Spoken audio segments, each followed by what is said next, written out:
NEET இங்க biology படிக்கிற எல்லா ஸ்டூடெண்ட்ஸ்க்கும் டாக்டர் ஆகணும்னு ஆசை நிறைய பேருக்கு இருக்கு. கஷ்டப்பட்டு 12th முடிச்சாலும் நீட் இந்த டஃபஸ்ட் எக்ஸாம் வந்து பாத்தீங்கன்னா ஃபேஸ் பண்ண வேண்டியதா இருக்கு. நல்ல கட் ஆஃப் எடுக்கிறவங்க டாக்டர் ஆயிடுறாங்க.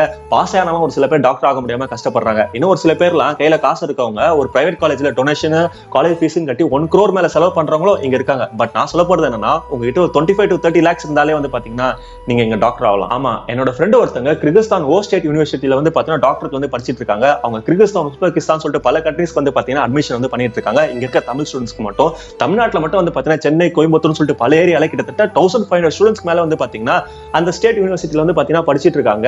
மோரோவர் தமிழ் பசங்களோட தமிழ் பொண்ணுங்க தான் வந்து பாத்தீங்கன்னா அதிக பேர் வந்துட்டு இருக்காங்க. உங்களுக்கு ஒண்ணு சொல்லட்டுமா, இந்தியால இருக்க எல்லா ரூல்ஸும் வந்து பாத்தீங்கன்னா அப்ளிகேபிளா இருக்கு வித் NMC WHO அப்ரூவ்டு. அது மட்டும் இல்லாம 5 years course plus 1 year internship plus hostel fees and also mess fees எல்லாத்தையும் சேர்த்தே வந்து பாத்தீங்கன்னா 27 to 28 lakhs வந்து பாத்தீங்கன்னா அங்க வந்து பண்ணி தந்துட்டு இருக்காங்க. ஈவன் நீங்க நீட்ல ஜஸ்ட் பாஸ் ஆனாலே வந்து பாத்தீங்கன்னா டாக்டர் ஆயிடலாம். டெல்லியில இருந்து கிர்கிஸ்தானுக்கு வந்து பாத்தீங்கன்னா டைரக்ட் ஃபிளைட் இருக்கு. பட் என்னோட பேர் சொன்னீங்கன்னா உங்களுக்கு இங்க டொமஸ்டிக் ஃபிளைட்டே வந்து ஃப்ரீயா வந்து பண்ணி தராங்க. நீங்க இந்த அட்மிஷன் மூலமா அங்க ஜாயின் பண்ணி டாக்டர் ஆனா நீங்களும் சந்தோஷமா இருப்பீங்க. இந்த வீடியோ போட்டதுக்காக நானும் சந்தோஷமா இருப்பேன்.